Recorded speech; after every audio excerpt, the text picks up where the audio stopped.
સસરા જમાઈને કે જોજો મારી દીકરીની આંખમાંથી આંસુ ન આવવું જોઈએ. અચ્છા. જમાઈ કે એ ભલે વાંધો નહીં, તો ડુંગળી હું સુધારી નાખીશ, પણ કપડા તો એને જ ધોવા પડશે.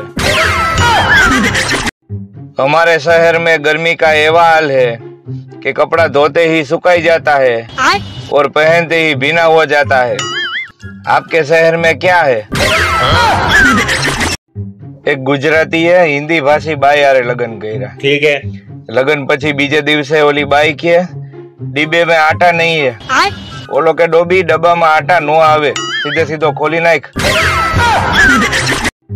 મનપસંદ પુરુષ મેળવવા માટે અવનવા વ્રત. અચ્છા. અને મનપસંદ સ્ત્રી મેળવવા માટે યુપીએસસી, જીપીએસસી, નીટ. વાહ.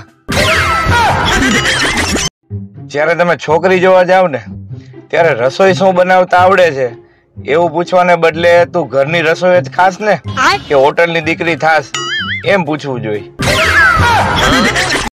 ઉધાર આપેલા પાછા લેવા એક ભાઈએ ફોન કર્યો કે ભાઈ તમે 10,000 રૂપિયા લઈ ગયા હતા, ઈ કેદી પાછા આપવાના છો? બોલો કે મને થોડી ખબર છે, હું થોડો જ્યોતિષ છું. બોલો હવે આનું શું કરવું? એક વાંઢાએ છાપામાં જાહેરાત દીધી કે લોહી તો ખૂબ છે, અચ્છા, જોઈએ છે લોહી પીવા વાળી. હાલરડા અને શેર બજારમાં શું તફાવત છે ખબર છે? હાલરડા છે ને ઈ નાના છોકરાઓને સુવડાવે. અચ્છા. અને શેર બજાર મોટાને સુવડાવે. રાજકોટ વાળો અમદાવાદી ને કે તમે ઉનાળામાં ગરમી થાય તો શું કરો? ઓલો કે અમે કુલર સામે બેસી. અચ્છા. ઓલો કે તોય ગરમી થાય તો અમદાવાદી કે તો કુલર ચાલુ કરી. આ બધા વૈજ્ઞાનિકો કરે છે હું જેમ રક્તદાન કરી શકીએ એમ જો ચરબીદાન થવા માંડે તો જાડિયાનું ને પાતળાનું બેયનું બેલેન્સ જળવાઈ રહે. આ સુનિતા વિલિયમ બેન તો સાચે અવકાશમાં ગયા હતા અને પાછા સફળતાપૂર્વક ધરતી ઉપર આવી ગયા. પણ અહીંયા આપણે તો અમુક હાવ કારણ વગરના હવામાં ઉડે, ધરતી ઉપર આવવાનું નામ નથી લેતા. કેતો તો ને કે ઠંડીની કદર કરી લ્યો, 4 મહિના પછી પૈસા ખર્ચીને એસી માં ગોતશો.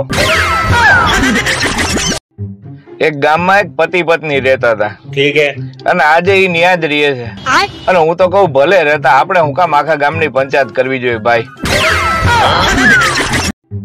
કોણ કહે છે કે ખાલી દિલ જ બળે છે? ક્યારેક તડકે મૂકેલા એક્ટિવાની સીટ ઉપર બેસી જવો સાહેબ. અમે નાના હતા ને ભણતા ને ત્યારે અમારા સાહેબ જાદુગર હતા. અચ્છા. એક ફડાકો મારતા ગાલ ઉપર અને ગાલ લાલ થઈ જતો, પણ ત્યારે ઈ ખબર ન પડતી કે આ સાહેબ લાલ કલર કાઢે છે ક્યાંથી. આ અજીબ મૂંઝવણ છે ને સાહેબ. દિવાળી ઉપર જો કબાટ ખોલો તો બધાય કપડા જૂના લાગે, અને હોળી ઉપર જો કબાટ ખોલો તો બધાય કપડા નવા લાગે. આનું શું કરવું? ખુલ્લી ધમકી સમજવી હોય તો ધમકી સમજી લેજો. બુરા ન માનો હોલી હે કરી અને જો માથે રંગ ઉડાડ્યો તો અમે દિવાળી ઉપર બુરા ન માનો દિવાળી હે એમ કરી માથે હુતડી બોમ્બના ઘા કરશું. જો પત્ની ઘરે ખોટે ખોટી મગજમારી કરતી હોય ને તો ચંપલ ઉપાડો અને પગમાં નાખી પહેરી અને બહાર વયા જાવ. ખોટું રિસ્ક ન લેવાય ભાઈ. એક તો ઉનાળો માથે, મગજ તપેલા હોય. સાસુમાએ નવી આવેલી વહુને પૂછ્યું કે બેટા આજે પહેલી રસોઈ શું બનાવીશ? ઓલી કે મેગી. શિક્ષકે પેપર તપાસતા એક વિદ્યાર્થીને બોલાવીને પૂછ્યું કે ભાઈ તારા ને તારા મિત્રના જવાબ કેમ સરખા છે? ઓલો કે અમારા બેના પ્રશ્ન સરખા જ છે ને સાહેબ.